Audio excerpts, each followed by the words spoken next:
사연을 통해 각박한 세상 속 따뜻한 하루가 되시길 바라는 감동 시작입니다. 구독과 좋아요는 영상 제작에 큰 힘이 됩니다. 영상 수익은 불우이웃에 기부되니 끝까지 시청 부탁드립니다. 여러분은 일본의 청소년들에 대한 통금 시간이 존재한다는 사실을 아시나요? 일본에서는 청소년들의 안전을 위해 밤 10시 이후부터는 보호자 없는 단독 외출을 철저히 금지하고 있습니다. 사건이 발생하기라도 하면 오후 6시부터 통행을 금지하는 강력한 조치를 취하기도 하는데요. 일본 현지의 상황을 모르는 한국분들이시라면 도대체 얼마나 치안이 안 좋은 거냐며 의구심이 생기실 겁니다. 한국과 일본의 치안에 아주 큰 괴리가 있기 때문인데요. 오늘 소개해드릴 사연은 이와는 반대로 한국의 현지 상황을 모르고 있던 일본 할머니에게 있었던 어느 해프닝입니다. 그녀는 손자에게 밤늦게 걸려온 전화 때문에 딸에게 호되게 호통을 쳤다고 하는데요. 과연 그녀에게는 무슨 일이 있었던 걸까요? 함께 살펴보겠습니다. 일본 여성의 사연입니다. 안녕하세요. 어느덧 한국에서 5년 가까이 살고 있는 미나라고 해요. 저는 일본 시골에서 태어났지만 악착같이 공부하여 도쿄대에 진학했어요. 그리고 그곳에서 지금의 남편을 만나게 되었죠. 남편은 도쿄 외곽 쪽에 살고 있던 회사원입니다. 그는 일본에 유학을 왔다가 아예 정착하여 살고 있던 한국인이었어요. 그러다가 저를 만나서 신혼생활까지 일본에서 보내게 되었죠. 당시만 해도 저는 한국을 잘 몰랐기에 혹시나 그가 한국에서 결혼 생활을 보내자고 하면 어쩌나 고민했습니다. 솔직하게 말하자면 한국에 대해 잘 모르는 것도 모르는 것이지만 그때만 해도 제게 한국이라는 나라는 북한과 비슷한 처지라고 생각했거든요. 그런 곳에 가서 살고 싶지는 않은 마음이었죠. 남편은 제가 한국 얘기만 꺼내면 극도로 기겁을 하니까 도대체 왜 그렇게 한국에 가기 싫어하냐고 묻더라고요. 그래서 제가 도시에서만 살다가 한국에서 살게 되면 힘든 점이 많을 것 같다고 이야기했습니다. 그런데 남편은 한국이 오히려 살기 좋은 나라라고 이야기하더라고요. 그래서 그곳은 북한과 비슷하지 않냐고 하니까 그는 제가 잘못 알아도 한참을 잘못 알고 있다며 호탕하게 웃더군요. 그렇게 그는 저를 한국에 데려가 주었습니다. 그때 저는 신세계를 경험했죠. 특히 한국의 화장품들을 모조리 쓸어 왔던 것 같아요. 제가 한국이라는 나라를 정말 잘못 알고 있었구나 하는 걸 깨달았어요. 한국은 엄청나게 발전된 곳이었죠. 심지어 지하철 같은 대중교통은 우리 일본보다 훨씬 잘 되어 있었어요. 사람들의 질서는 물론이고 지은 지 1년도 안 된 것처럼 아주 깨끗하게 관리되고 있었거든요. 그렇게 한국이라는 신세계를 경험한 후 저희는 다시 일본으로 돌아왔습니다. 한국에 대한 저의 이미지가 완전히 뒤바뀐 채 말이죠. 그리고 그 뒤로 일본에서 결혼 생활을 이어나가고 있었습니다. 아이도 낳고 행복한 생활의 연속이었죠. 친정 부모님은 틈날 때마다 아이를 보러 방문하셨고 저희 부부를 위해 힘든 육아도 함께 동참해 주셨어요. 덕분에 저희들은 많은 도움을 받을 수 있었고 아이는 저보다 저희 부모님을 더 따르고 좋아할 정도로 친밀한 관계를 유지했습니다. 그러다 남편이 하고 싶은 사업이 생기게 되었어요. 그렇게 저희 가족은 갑작스럽게 한국행을 결정하게 되었죠. 이제는 한국이 얼마나 멋진 곳인지 알기 때문에 저는 한국행을 망설이지 않고 짐을 쌀 수 있었습니다. 하지만 한국이 선진국인 것과는 별개로 타지 생활은 적응하기 힘들었습니다. 시설도 일본보다 깨끗하게 잘 관리되고 있는 곳이 많았고 사람들도 모두 친절하게 대해주었지만 문화가 다른 부분은 어쩔 수 없더라고요. 남편과는 자연스럽게 이어지던 한국어 대화도 남들 앞에선 머리가 새하얘지며 한마디도 내뱉을 수 없었고 지하철이나 버스 같은 대중교통도 하나하나 공부하는 자세로 배워가야만 했습니다. 그러자 남편이 외국인 지원센터들을 추천해 주더라고요. 그것은 제게 아주 많은 도움이 됐습니다. 활발하게 운영되고 있었기 때문에 직원분들이 실생활에 도움되는 정보들을 많이 알려줬어요. 그러다 보니 한국 생활에 적응하는데 많은 도움이 됐죠. 처음엔 한국 살면서 정신없이 사느라 시간이 어떻게 지나가는지 몰랐는데 점점 적응하니까 한국의 좋은 점들이 보이기 시작했어요. 그중 가장 놀랐던 건 빠른 서비스나 택배였어요. 일단 택배가 집 앞에 높게 쌓여 있어도 그 누구도 가져가지 않는다는 점이 놀라웠습니다. 남의 집 앞에 아무리 비싼 물건이 놓여져 있어도 눈길 한 번 주지 않은 채 지나가 버리죠. 또한 한국의 택배는 상상도 못할 정도로 빨리 옵니다. 밤에 주문하면 다음날 아침에 일어나서 받을 수 있어요. 이것은 혁명입니다. 한국에서만 가능한 혁명이죠. 덕분에 밤늦게 인터넷으로 장을 보아도 다음날 아침 요리를 만들 수 있어요. 심지어 도착하면 도착했다고 개인적인 연락까지 받을 수 있습니다. 일본에서는 택배 기사들이 개인적으로 연락할 수 없게 돼 있거든요. 처음엔 제 연락처로 택배 문자가 와서 당황스러웠는데 이젠 택배 연락만 기다리고 있어요. 그리고 여러 가지 수리도 굉장히 빠르죠. 일본에서는 그러한 서비스를 하려면 상당히 오랜 시간이 걸리거든요. 절차도 복잡하고 직원들이 대체적으로 여유로워요. 고객들은 급한데 말입니다. 그래서 불편할 때가 많은데 한국에서는 그 긴 과정이 고작 며칠 안에 다 끝나는 마법이 일어나요. 그렇게 적응을 하고 몇 년이 지났을 때일까요?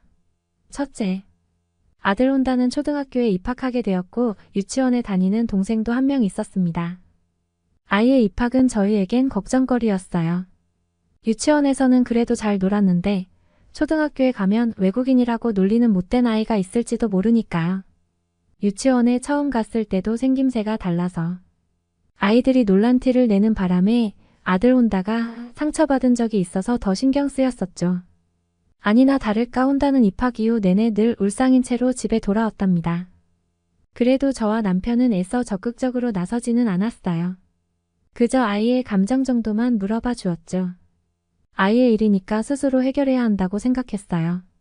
그런데 그 이후에 더 큰 일이 일어나고 말았죠. 아이가 눈이 퉁퉁 부은 채로 현관문을 열고 들어왔습니다. 연고를 묻자 혼다는 아이들이 반드시 자기 생일 파티를 열라고 했다며 자기는 열기 싫다고 눈물을 흘렸어요. 저는 애써 그 아이들이 너의 생일을 축하해주고 싶은 마음에 그랬을 거라며 혼다를 달랬습니다. 며칠 후 혼다의 생일이었습니다. 남자아이들이 소심하게 인사를 하면서 집에 들어왔죠. 외국인 엄마인 저를 보고 놀란 듯 보였어요. 그 아이들은 혼다를 괴롭힐 것처럼 보이지는 않았었습니다.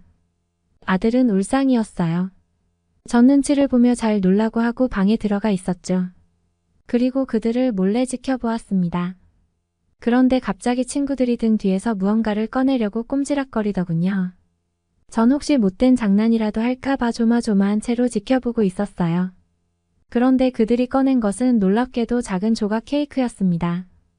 그리고 서투른 영어 발음으로 이렇게 말했죠. 해피 버스데이 하고 말입니다. 그리고 각자 준비한 생일 선물도 건네주었어요. 아들은 감동받은 듯 울었고 저도 멀리서 그 모습을 보며 미소를 지었어요. 아이들의 속마음은 사실 혼다를 위했다는 걸 알게 되었으니까 말이죠. 친구들은 당황하며 왜 우냐고 혼다에게 고사리 같은 손으로 휴지를 건네주었어요. 아들은 울먹이며 이렇게 말했죠. 너희가 꼭 생일 파티를 열라고 했지만 사실 난 싫었어. 너희가 나를 싫어하는 줄 알았거든. 그러자 친구들은 손사래를 치며 그런 게 아니라 사실 너와 친해지고 싶었다고 고백했어요. 그런데 기회가 없어서 생일 파티라도 꼭 열어달라고 부탁한 것이라며 혼다와 친해지고 싶다고 말입니다. 그때부터 그 귀여운 꼬마 아이들은 저희 집에 자주 놀러오며 혼다와 단짝이 됐습니다. 친구들이 많이 생기면서 혼다는 한국어가 부쩍 늘었고 어느덧 한국 생활에 완전히 녹아들고 있었어요. 그러면서 전 아이에게 작은 심부름도 시키기 시작했습니다. 아파트 단지에 작은 마트가 있었거든요. 대신 엘리베이터까지는 함께 내려간 후 멀리서 지켜보는 식으로 했었죠. 처음에 아이는 작은 심부름도 서투르지만 곧잘 해내었습니다. 나중에 아이와 함께 마트에 가면 마트 아주머니께서 혼다를 알아보고 귀엽다고 예뻐해 주셨죠. 혼다가 혼자 와서 물건도 잘 사고 거스름 돈도 꼼꼼하게 챙긴다며 아주 똑 부러지는 아이라고 칭찬해 주셨습니다. 그 말을 듣는데 정말 마음이 놓이더라고요. 이렇게 다정한 이웃분이 저희 혼다를 따뜻한 눈빛으로 늘 바라봐 주시고 계셨으니깐요. 아들이 어린 나이지만 잘 해내는 것 같아 저 역시 칭찬을 아끼지 않았답니다. 그런데 언제부터인가 갑자기 아들이 하나씩 초콜릿이나 사탕을 가져오기 시작했습니다. 처음엔 실수겠지 했는데 계속해서 반복되니 혼다가 물건을 훔치는 것 같아 결국 아이를 따끔하게 혼냈어요. 하지만 아들은 아주머니가 공짜로 준 거라고 했죠. 전 그 말을 믿지 않고 이젠 거짓말까지 하냐며 더 크게 혼냈었습니다. 함께 마트에 가서 아주머니께 그동안 훔쳐간 걸 변상하겠다며 죄송하다고 말씀드렸습니다. 지갑을 열려고 하는데 갑자기 아주머니께서 당황하시면서 지금까지 그 초콜릿과 사탕들은 모두 본인이 챙겨준 거라고 오해하지 말라고 하셨어요. 저는 눈이 동그래진 채 한참을 서 있었던 기억이 납니다. 그때 처음 한국의 인심을 알게 됐던 것 같아요. 한국에서 오래 살았지만 말이죠. 본인의 아이가 아닌데도 이렇게 매번 간식을 챙겨줄 정도로 애정이 넘치는 나라에 산다는 게 행복했습니다. 그 다음부턴 시장에 가서 어쩌다 덤을 받았을 때 아이게 한국의 정이지 하고 느껴요. 그렇게 한국에 완벽 적응해서 살던 중 친정엄마의 생신이 다가오고 있었습니다. 가족끼리 밥을 먹다가 무슨 선물을 줘야 할까 고민했죠. 그러다가 아들 혼다에게도 물어보았습니다. 할머니에게 선물을 주고 싶냐고 말이죠. 그러자 아들은 돼지 저금통을 흔들며 그동안 모은 용돈으로 선물을 사드리고 싶다고 이야기했어요. 그도 그럴 것이 아이가 어릴 때 주로 친정엄마와 있었기 때문에 외할머니와도 가까운 사이거든요. 아들은 밥을 먹다 말고 바로 선물을 사고 싶다며 자리에서 일어났어요. 저희는 아이를 말릴 수 없었죠. 못 말리는 천방지축이거든요. 그렇게 저금통을 뜯고는 동생과 함께 아파트 단지 앞에 있는 마트로 달려갔습니다. 아들은 심부름을 자주 하면서 혼자 엘리베이터를 타고 돌아다녀도 될 만큼 길을 익힌 상태였어요. 그때는 저도 한국이 얼마나 안전한 곳인지, 한국의 어른들이 아이들을 자기 자식처럼 끔찍하게 아낀다는 것도 알았기 때문에 아들들이 살아가게 냅두었습니다. 그러다가 웃긴 해프닝이 하나 있었죠. 지금 생각해도 웃음이 빵빵 터지는 일이네요. 아이는 선물을 사다가 할머니에게 보여주기 위해 전화를 걸었나 봅니다. 그런데 그 시간대가 아마 저녁 7시쯤이었을 거예요. 한국에서의 7시면 일본 저희 집에서는 새벽 6시 정도 되었을 겁니다. 그러니 친정엄마가 전화가 오는 걸 듣고 깜짝 놀라셨었겠죠. 새벽부터 전화를 한 것도 모자라 전화를 받아보니 어린 손자는 부모도 없이 밖을 돌아다니고 있었으니까 말이죠. 해가 지고 나서 아이를 그렇게 홀로 돌아다니게 하는 것은 일본에선 우리 아이를 잡아가라고 하는 몰상식한 행위입니다. 그러니 그 모습을 보시고 친정엄마는 화가 머리 끝까지 나시고 만 것이죠. 친정엄마는 혼다과의 전화를 끊지 않고 아버지의 휴대폰으로 바로 제게 전화를 거셨어요. 그리고 제게 역정을 내셨죠. 내 아이들이 지금 어디 있는 건지는 아냐며 한국에서 도대체 어떻게 살고 있는 거냐고 말입니다. 저는 당황스러웠어요. 하지만 얘기를 듣고 금방 그 상황이 이해가 갔죠. 이해하고 나니까 웃음이 나더라고요. 일본과 한국의 치안은 아무래도 많이 다르고 친정엄마는 그 사실을 전혀 모르시니까 말입니다. 전 그 일을 엄마에게 설명하느라 아주 곤욕을 치루었어요. 그때 문득 생각이 들었는데 이제 저도 완전 한국인이 다 된 것 같더라고요. 아마 일본이었다면 바로 집 앞이라고 해도 아이를 내보내지 않았겠죠. 한국이 얼마나 안전한지 잘 모르는 친정엄마 덕분에 일어난 웃긴 해프닝이었습니다. 전 그 일 덕분에 어머니께 드릴 좋은 선물이 떠올랐어요. 그것은 바로 한국에 초대하는 것이었죠. 장담하지만 엄마는 아마 한국을 누구보다 사랑하게 될 거라 믿었어요. 그리고 저희 친정 부모님은 생신을 기념해 한국을 방문하셨고 두 눈으로 한국을 직접 경험하신 뒤에야 저의 선택을 이해해 주셨죠. 이 계기를 통해 한국 생활이 얼마나 고마운지 다시금 깨달았습니다. 항상 한국에 감사하며 두 아이를 키우겠습니다. 어떻게 보셨나요? 한국에서 살고 있는 일본 여성의 사연이었습니다. 그녀의 어머니는 손자가 밤늦게 나홀로 외출했다는 사실을 아시고는 아주 큰 충격을 받으셨는데요. 손자들이 걱정된 나머지 곧바로 딸에게 전화를 걸어 호되게 호통을 치기도 하셨습니다. 사연의 주인공도 주변이 일본 같은 위험한 나라였다면 절대로 아이를 홀로 두지 않았을 텐데요. 한국에 오랫동안 거주하면서 한국에 적응한 나머지 무의식적으로 아이들의 외출을 허락했다고 합니다. 물론 먼 거리도 아니었고 어쩌면 위험하다고 이야기하기조차 민망할 정도로 안전한 상황이었을 수도 있는데요. 하지만 일본이나 다른 나라의 경우를 살펴보면 집 밖을 나가는 순간 어디에서 어떤 괴한이 들이닥칠지 모르는 상태이기 때문에 절대로 아이를 밤늦게 외출시키지 않는다고 합니다. 그래도 이 일을 통해 친정 부모님을 한국으로 초대하게 되었다고 하니 기분 좋은 해프닝이라고 말해도 될 것 같은데요. 내 인생에 다시 희망이 찾아올 수 있을까? 여기 캐나다의 한 가정집 굉장히 지쳐 보이는 여성이 눈물을 닦고 있습니다. 몹시 초췌하고 힘들어 보이는 얼굴인데요. 얼마 지나지 않아 이 여성은 한국 덕분에 행복을 되찾았다고 합니다. 대체 무슨 일이 있었던 걸까요? 오늘의 사연 시작합니다. 안녕하세요. 저는 캐나다 몬트리올에 사는 티나이라고 합니다. 저는 지금 인생의 황금기를 보내고 있는데요.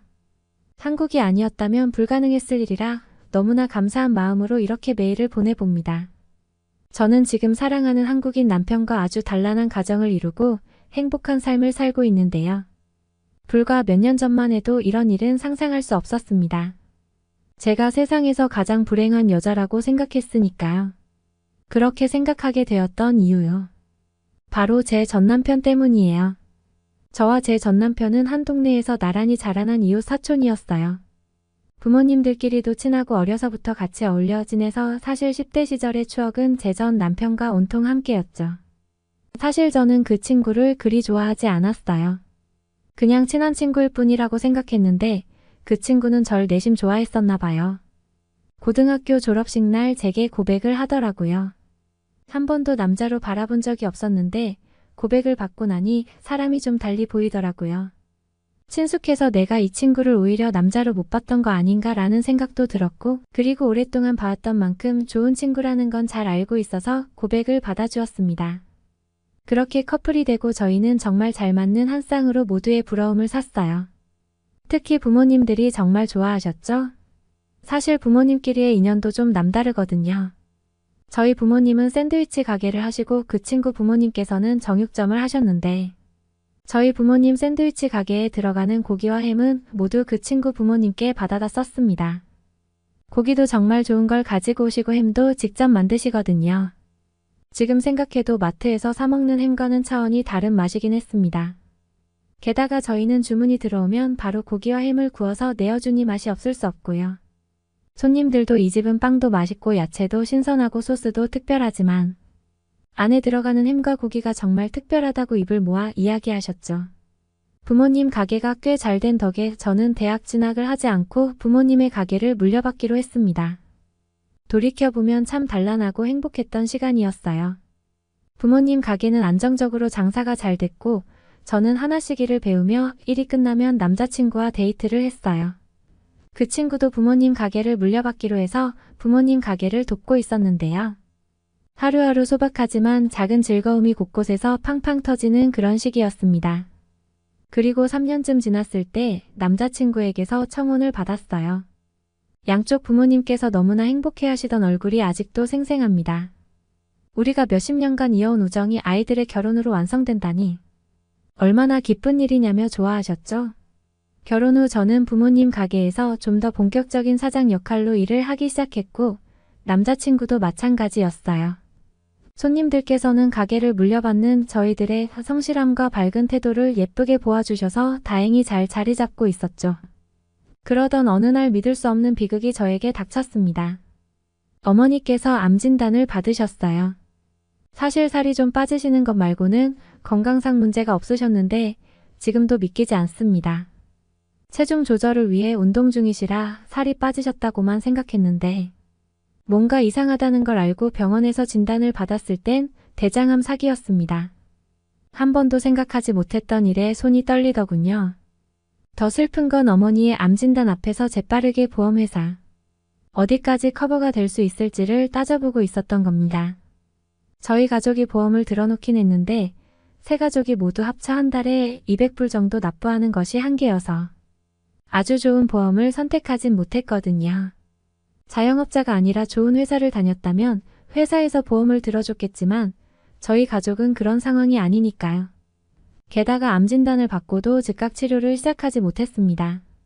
초진 예약을 하고 병원 스케줄과 보험사의 커버 등을 사전 승인받는데 4주가 걸렸고 화학요법과 방사선 치료 등에 또 몇 달을 대기했어야 하거든요.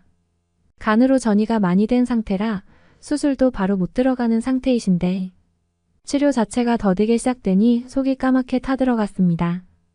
어떤 사람들은 초진 예약만 6개월을 기다린다니 그나마 저희가 나았던 걸까요?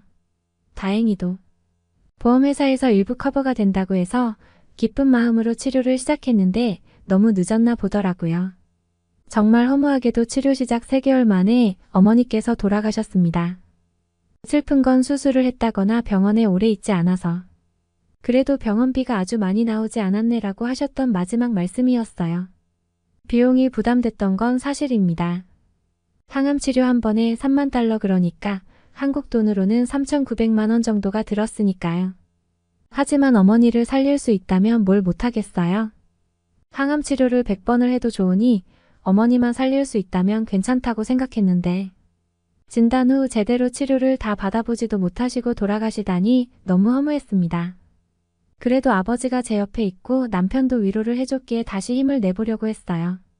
어머니의 허무한 죽음도 2년 정도 시간이 흐르니 상처에 딱지가 안 듯이 서서히 나아지는 느낌이었고요. 하지만 불행은 여기서 끝나지 않았어요. 아버지께서 너무 우울해하셔서 여행을 보내드렸는데 여행 중 교통사고로 돌아가셨거든요. 운전자가 길을 건너던 아버지를 미쳐보지 못했다고 해요. 휴대폰을 보고 있다가 부주의로요. 모든 일들이 다 제 탓 같았습니다.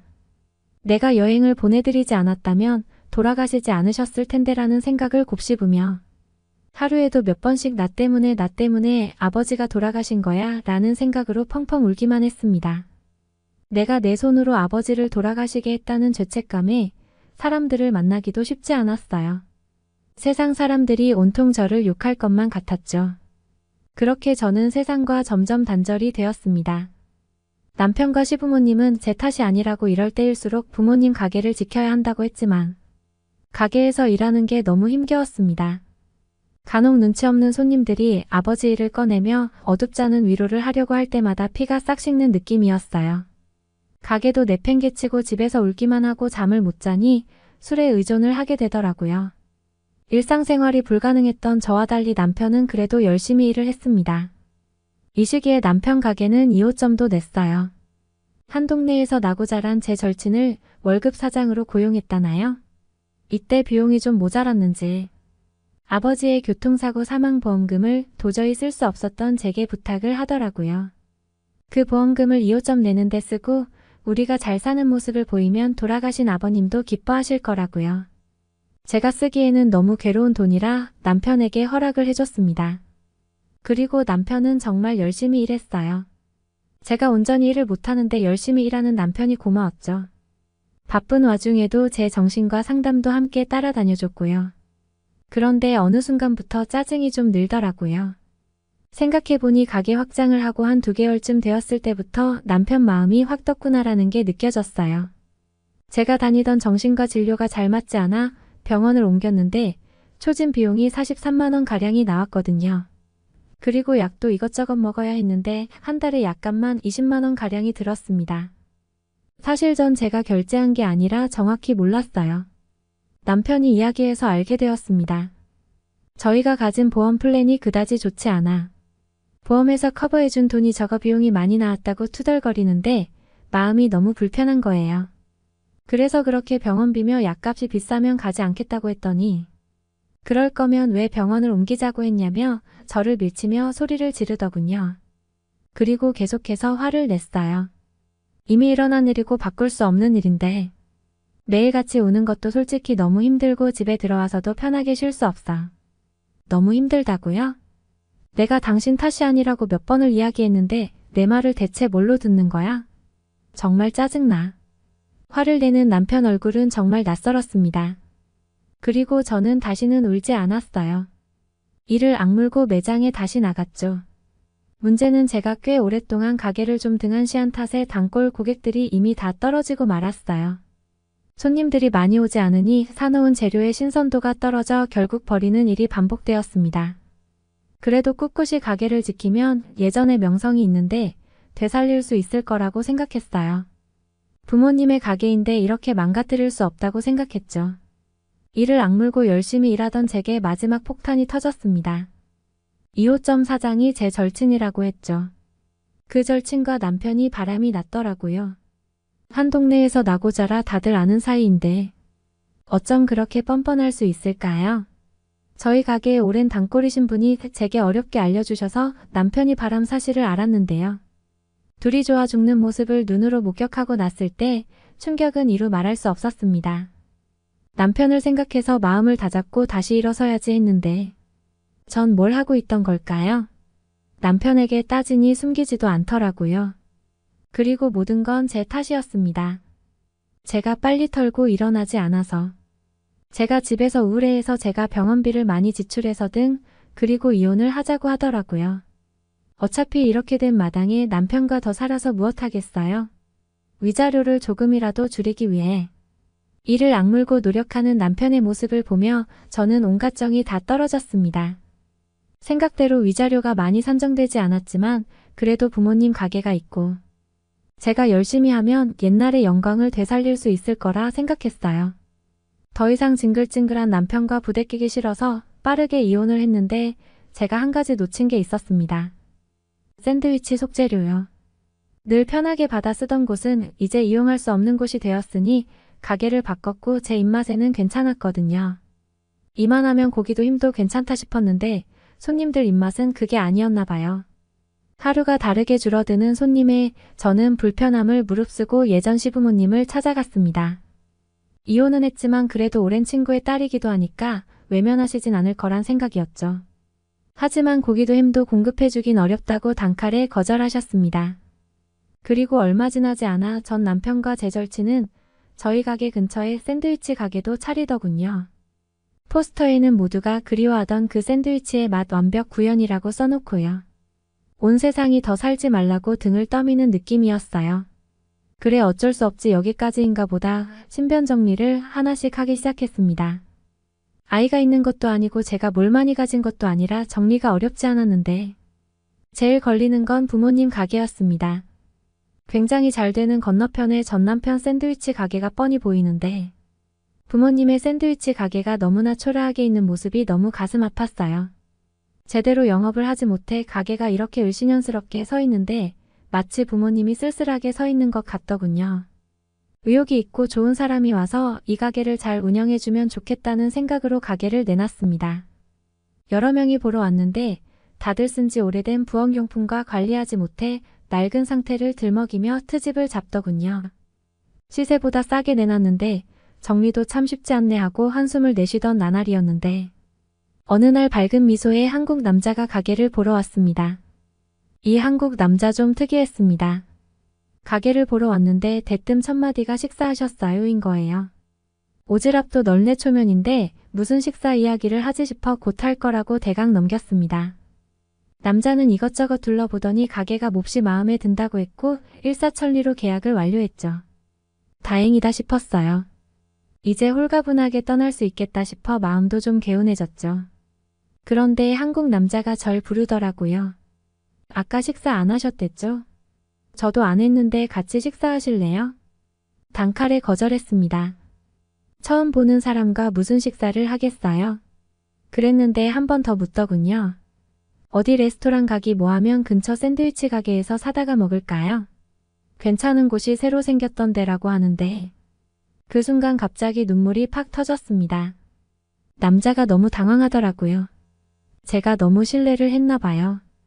죄송해요 하는데 주책 맞은 눈물이 멈추질 않더라고요. 제 옆에서 1시간 넘게 어쩔 줄 몰라 하며 서 있는 남자도 참 어이없겠다 싶어 그간의 일을 말해주었습니다. 친구들에게도 친척들에게도 다 털어놓지 못한 이야기를 왜 생판 처음 본 남자에게 이야기를 했나 모르겠습니다. 주책 맞지만 한 번쯤은 어딘가에 다 털어놓고 싶었나 봐요. 그런데 이 한국 남자 참 특이했어요. 제 이야기를 끝까지 다 들어주더니 묻더군요.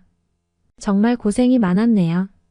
그런데 가게 팔고 뭐 하려던 거였어요? 부모님 가게를 물려받은 경험만 있는데 다른 거 할 줄 아는 거 없는 거 아니에요? 제 눈을 뚫어져라 쳐다보는데 말문이 막히더라고요. 생판 처음 보는 남자에게 내가 세상을 뜨기 전 신변 정리 중이에요. 할 수도 없고 어색하게 웃으며 넘기려고 하는 제게 다시 말했습니다. 산 사람은 살아야 해요. 귀한 목숨인데 안 좋은 생각하지 말고 제가 하려는 음식점에 나와 일을 하면 어때요? 제 이름은 로버트예요. 전혀 생각하지 못했던 말에 놀라 눈을 동그랗게 뜨니 남자가 씩 웃어주는데 갑자기 저도 따라 웃게 되더라고요. 몇 년간 늘 씁쓸하게 웃고 있었는데 오래간만에 진심으로 웃었던 날이었죠. 그렇게 저는 이 한국 남자의 음식점에서 일을 하기로 했습니다. 저는 따로 할 일이 없던 터라 인테리어 단계부터 나와 간단한 청소도 도와주고 인부들과의 소통도 도왔죠. 그런데 사실 업종은 좀 특이하게 느껴졌어요. 한국 분식이라니 한국 음식점이야 한두 번 가보긴 했는데 분식이 될까 싶었거든요. 제 돈도 아닌데 내심 로버트가 걱정도 됐습니다. 이제 막 시작하는 사람에게 괜히 찬물을 끼얹는 건가 하고 망설이다가 조심스럽게 의견을 전하니 웃더라고요. 한국 음식은 앞으로도 캐나다 사람들이 더 찾을 거예요.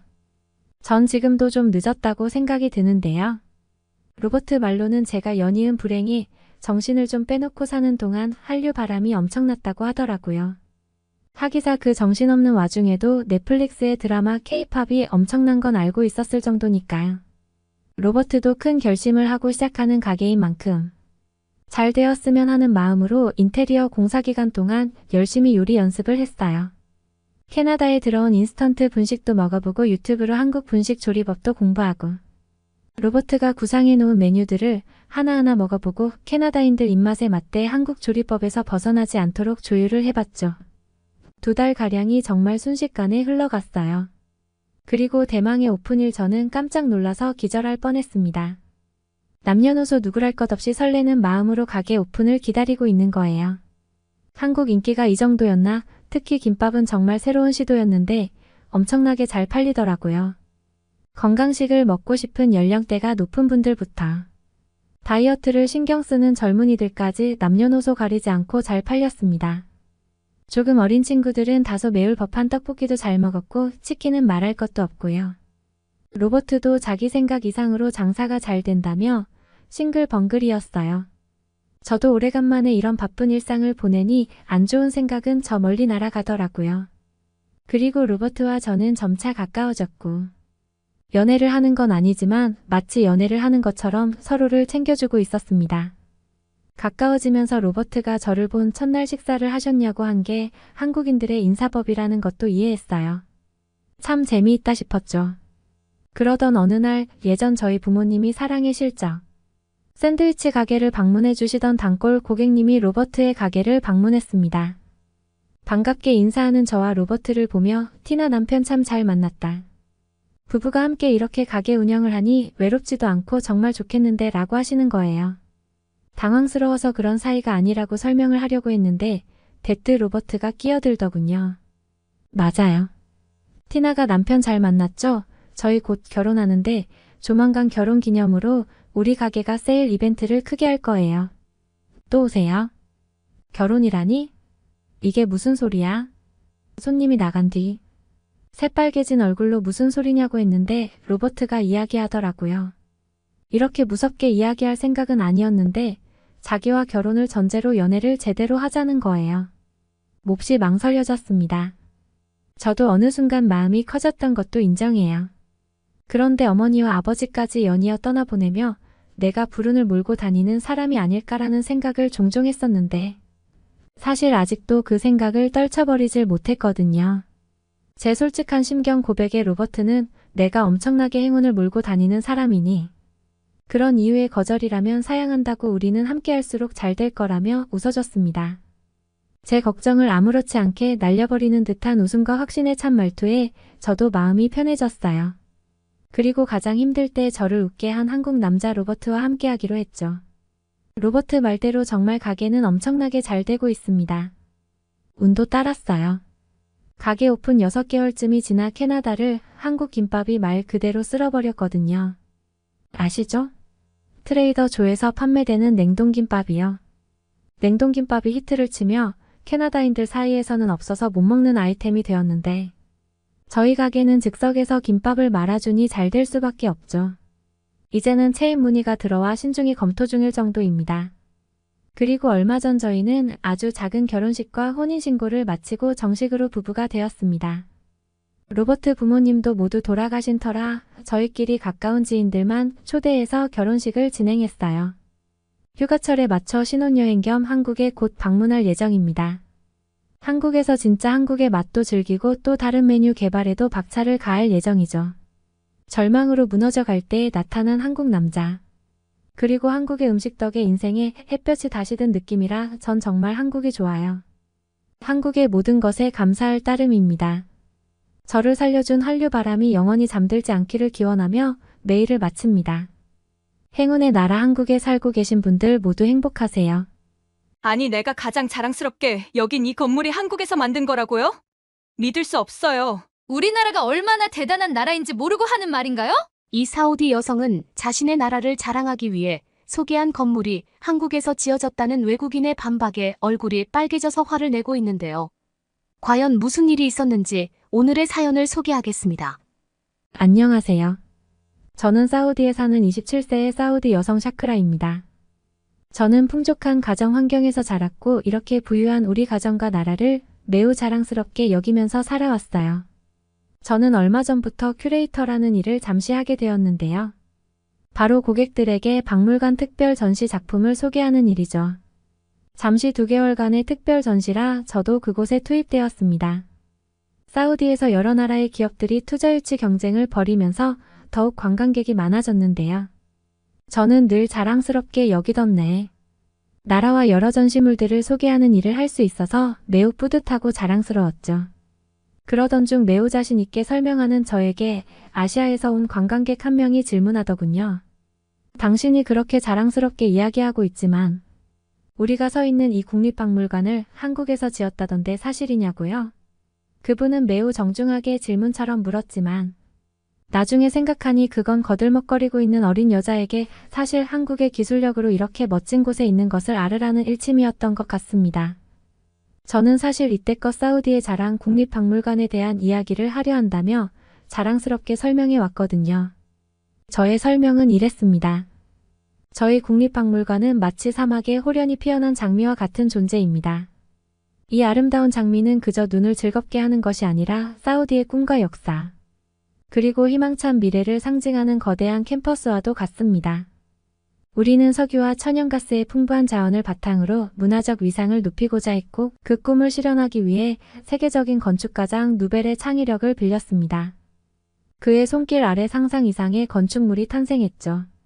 이 건축물은 우리 사우디만의 독특한 아이덴티티를 세계에 알리는 중요한 역할을 하게 되었습니다. 라고요.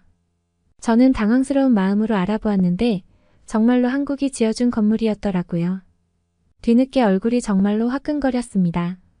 마침 아버지가 건축 관련 일도 하고 계셨기 때문에 여쭤봤더니 자세히 알려주시더군요. 저희뿐만이 아니라 돈 많은 산유국들, 예를 들어 카타르, 아랍에미리트 같은 국가들은 어떻게든 다 돈이 많은 부유한 국가인 것을 노골적으로 자랑하기 위해 많은 노력을 기울입니다. 부자들이 명품 외제차를 통해 그들의 부를 자랑하는 것처럼 말이죠.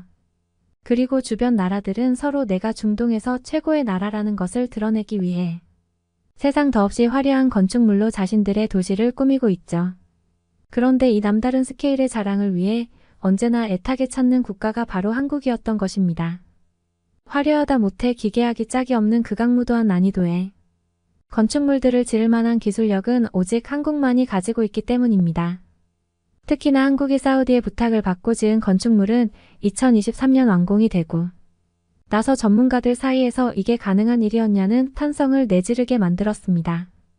이런 독특하고 멋진 건축물을 짓기까지의 여정은 예상외로 험난했다고 했습니다. 프로젝트의 복잡성과 난이도로 인해 많은 세계적인 건설사들이 참여를 주저했었죠. 하지만 그러한 어려운 순간에 한국의 현대건설이 앞장섰습니다. 그들은 이 프로젝트를 단순한 건축 작업이 아닌 사우디의 문화와 역사를 잇고 미래를 향한 발돋움으로 보았어요. 현대건설은 뛰어난 기술력과 혁신적인 건설 방식으로 이전에는 도전조차 불가능하게 여겨졌던 건축물을 현실로 만들어냈습니다. 이러한 용기와 창의성은 사우디 국립박물관을 성공적으로 완성시키는 원동력이 되었고 이제 그 건물은 사우디의 상징적인 랜드마크로 우뚝 서게 되었습니다. 이 건축물은 단지 물리적인 존재를 넘어서 사우디의 새로운 정체성을 형성하는 데 기여했습니다. 세계적인 건축가와 한국의 건설사의 협력으로 탄생한 이 건축물은 사우디의 높은 문화적 지향을 반영하며 우리의 전통과 현대성이 어우러진 새로운 시대의 시작을 알리는 상징적인 메시지를 전달합니다. 그리고 이 모든 것이 가능했던 것은 한국의 현대건설이 갖고 있는 놀라운 기술력과 그들의 도전 정신 덕분이었습니다. 현대건설의 이 프로젝트 수락은 사우디가 세계 무대에서 더 큰 꿈을 꾸고 그것을 실현할 수 있는 가능성을 보여준 결정적인 순간이었습니다. 그들은 이미 사우디에서의 성공적인 프로젝트들로 신뢰를 쌓아 올렸고 이번 사막의 장미 프로젝트는 그들의 능력을 전 세계에 과시하는 무대가 되었죠. 혁신적인 기술과 스마트 건설 방식을 사용해 불가능해 보였던 설계를 현실로 만들어냈습니다. 건축물 곳곳에 살아있는 듯한 곡선미와 섬세한 디테일은 한국 건설사의 세심함과 사우디 문화에 대한 깊은 이해를 반영하고 있습니다. 이러한 세부적인 부분 하나하나에 사우디인들의 취향과 정서가 담겨 있으며 이것은 단순한 건물을 넘어서 우리 사우디의 영혼을 담아내는 작업이었습니다. 정교한 기술력으로 건설 과정에서 마주한 수많은 어려움을 하나하나 극복해 나가며 현대건설은 예상보다 2년이나 빠르게 프로젝트를 완성했습니다. 이 건축물이 완공되었을 때 저는 그저 감탄할 수밖에 없었어요. 그것은 단지 시간을 앞당겨 완공했다는 것을 넘어서 우리 사우디가 세계적인 문화 강국으로서의 면모를 갖출 수 있게 해준 중요한 이정표였습니다. 이제 이 건축물은 사우디뿐 아니라 전 세계가 주목하는 상징적인 랜드마크가 되었습니다. 한국이 이 모든 영광의 중심에 있다는 사실은 저에게 매우 깊은 인상을 남겼습니다. 한국은 이제 단순히 아시아의 한 나라가 아닙니다. 그들은 꿈과 비전을 현실로 만들어내는 능력으로 세계적으로 자리매김했고 사우디의 파트너로서 그 역할을 훌륭히 수행했습니다. 한국의 놀라운 성과와 끊임없는 노력은 국제적으로 인정받으며 사우디는 물론 전 세계가 주목하는 능력을 입증했습니다. 우리는 이제 한국과 함께 꿈을 꾸고 더 큰 미래를 향해 나아갈 수 있는 든든한 파트너를 갖게 되었습니다.